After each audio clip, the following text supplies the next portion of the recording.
como você se diferencia de concorrentes num mercado totalmente comoditizado? Se todos os seus concorrentes usam a mesma mão de obra, os mesmos insumos e os mesmos processos, obviamente a decisão vai recair sobre o preço. E isso vai comprimir a margem, de tal forma que os únicos que conseguirão sobreviver serão os que tenham volume. Mas aí você cria o desafio de Tostines, né? Para ter preço competitivo precisa ter volume, mas para ter volume precisa ter preço competitivo. E aí? Como ter preço competitivo se você está começando agora e ainda não tem volume? Bom, uma solução é inovar no modelo de negócios. E é sobre isso que eu vou falar hoje. Eu sou Cláudio Nazajon e esse é mais um episódio da série Gestão Empresarial.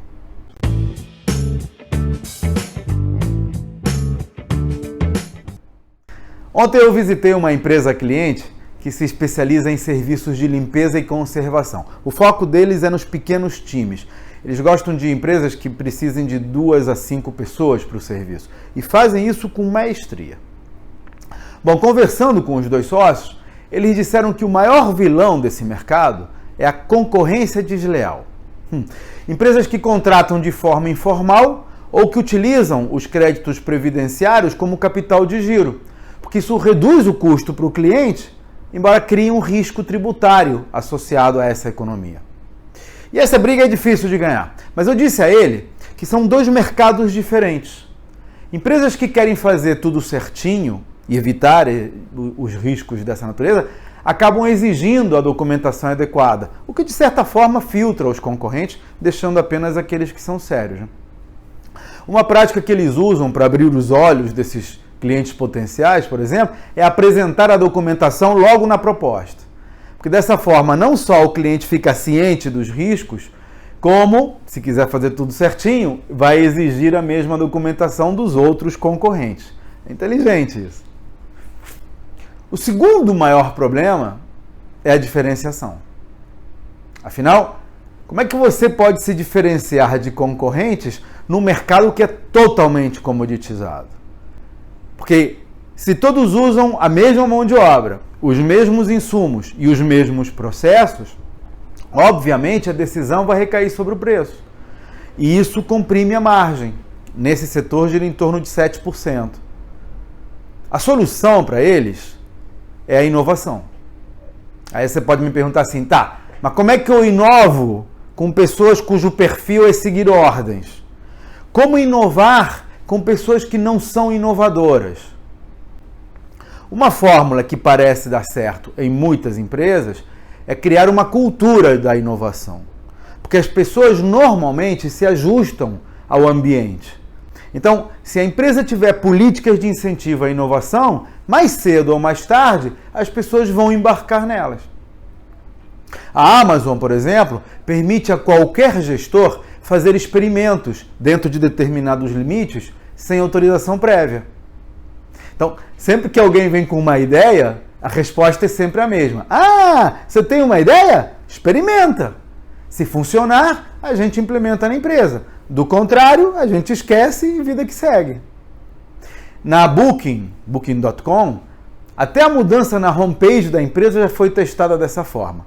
Para um número controlado de visitantes, claro, mas foi implementada sem autorização prévia. No frigir dos ovos, de cada 10 experimentos que a gente faz, apenas um dá certo. Mas ele faz toda a diferença para criar diferenciais competitivos. Em negócios que até se tornaram bilionários, mas já foram startups de garagem. E olha, eu tenho vários exemplos de experimentos em empresas bem mais próximas de nós do que a Amazon e a Booking. Criar uma cultura de inovação não é difícil, mas é um processo. Você precisa cultivar a curiosidade, insistir para que dados prevaleçam sobre opiniões e democratizar a experimentação. Além disso, tem que fugir das armadilhas, pelo menos as armadilhas conhecidas. Um erro comum, por exemplo, é focar no impacto que as inovações têm sobre a média das métricas de negócios. Se você fizer isso, vai ignorar enormes diferenças de comportamento que existem em cada segmento de clientes. Uma alteração qualquer pode agradar a um determinado tipo de cliente e desagradar a outro. Mas isso pode ser uma oportunidade para você segmentar as ofertas. Só que você não vai ver essa oportunidade se considerar o impacto apenas sobre a média. Outra armadilha comum é esquecer que os clientes estão conectados.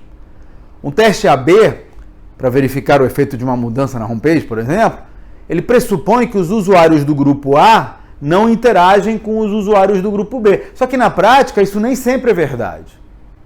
Por isso é preciso medir a extensão dessas interações para evitá-las. Além disso, as inovações podem levar a mudanças de longo prazo que demoram para se materializar na maneira como os usuários interagem com aquele produto ou serviço. Felizmente, existem formas de evitar essas armadilhas.